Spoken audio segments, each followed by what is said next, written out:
ইয়া আইয়ুহাল্লাযীনা আমানু, যারা ঈমানদার হয়েছো, ইস্তাঈনু, আমি আল্লাহর কাছে সাহায্য চাও, বিসসবরি ওয়াসসালাহ, নামাজ এবং ধৈর্যের মাধ্যমে আল্লাহর কাছে সাহায্য চাইব। সেই কথা বলে দিলেন আল্লাহ।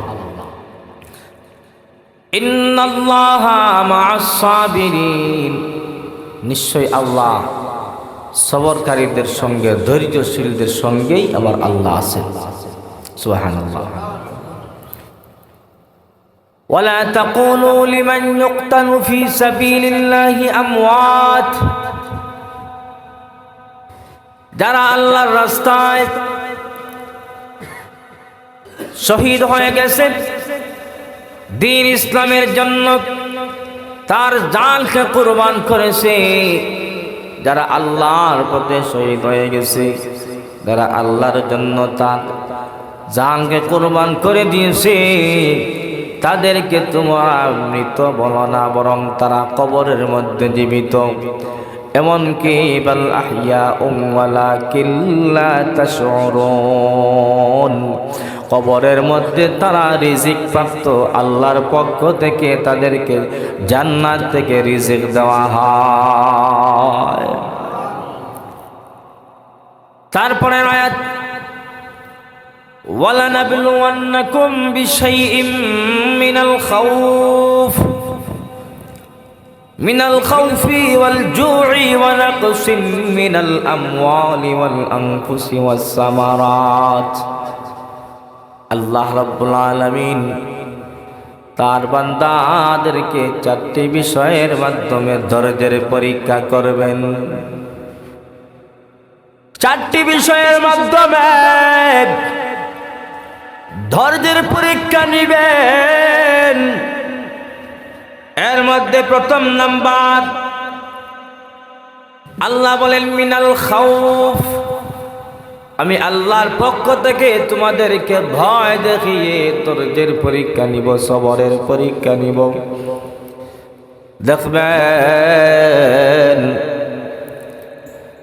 অনেক সময় ভূমিকম্প হয়ে যায়, অনেক সময় ভূমিকম্প হয়, সেই ভূমিকম্পের কারণে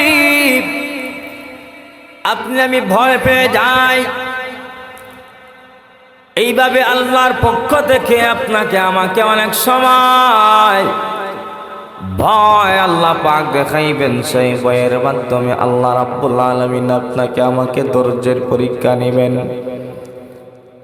ওয়া নাকসিম মিনাল আমওয়াল, এবং আপনাকে আমাকে দুই নাম্বার আল্লাহ ক্ষুধার তাড়নার মধ্যে ফেলিয়া পরীক্ষা করবেন, অভাবের মধ্যে ফেলবেন, অভাবের মধ্যে আপনাকে আমাকে পালাবেন।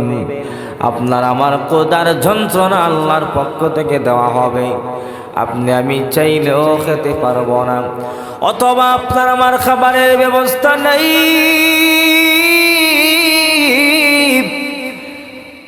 মোট কথা হলো আল্লাহ রাব্বুল আলামিনের পক্ষ থেকে ক্ষুধা দেওয়া হবে, পেটের ভোগের যন্ত্রণা দেওয়া হবে। এই সময় ক্ষুধার যন্ত্রণা দিয়েও আল্লাহ ধৈর্যের পরীক্ষা নেবেন। আপনার আমার যখন পেটের মধ্যে খিদা লেগে যায়, অনেক সময় আপনি আমি ধৈর্য হারা হয়ে যাই, পরিবারের সঙ্গে অনেক সময় দুর্ব্যবহার করে ফেলি, খাবার দিতে লেট হওয়ার কারণে অনেক কথাবার্তা বলে ফেলি, অনেক সময় কষ্টের কথাবার্তা বলে ফেলি। অনেক সময় দেখবেন খাবারের ব্যবস্থা নাই, বন্ধা অভাবের মধ্যে পড়ে গেছে, এক বেলা খাবারের ব্যবস্থা হলে অন্য বেলার খাবারের ব্যবস্থা হয় না। এমন গরিব সমাজে আছে না নাই? আল্লাহ বলে না বান্দা,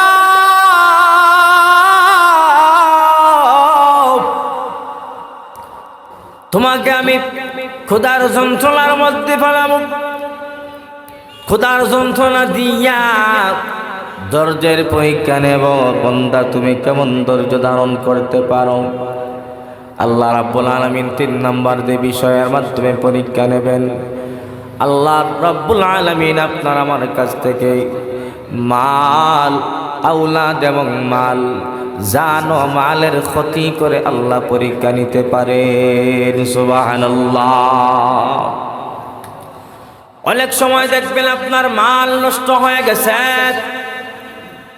অনেক সময় দেখবেন বিশাল বড় ব্যবসা প্রতিষ্ঠান মুহূর্তের মধ্যে আগুন লেগে জ্বলে গেল, লক্ষ টাকার ক্ষতি হয়ে গেল, কোটি কোটি টাকার ব্যবসা প্রতিষ্ঠান ধ্বংস হয়ে গেল। আপনি জমিনের মধ্যে ফসল ফলাইলেন, সেই ফসলাদি দেখবেন অনেক সময় আবহাওয়ার কারণে আপনার ফসল নষ্ট হয়ে যেতে পারে। আপনার ব্যবসা চালিয়ে যাচ্ছেন, ব্যবসার মধ্যে লোকসান আসতে পারে,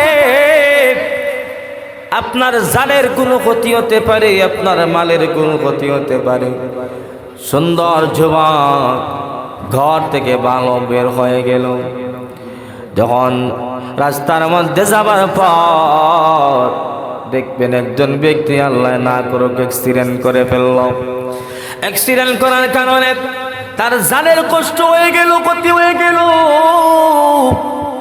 ওই বান্দার একটি অঙ্গ হানি হয়ে যেতে পারে, হাত নষ্ট হয়ে যেতে পারে, পা নষ্ট হয়ে যেতে পারে গো। ওই বান্দার জানের এবং মালের ক্ষতি হতে পারে। আমার আল্লাহ বলেন, বান্দারে আমি আল্লাহ তোমার জান অথবা মালের ক্ষতি করেও ধৈর্যের পরীক্ষা নেব।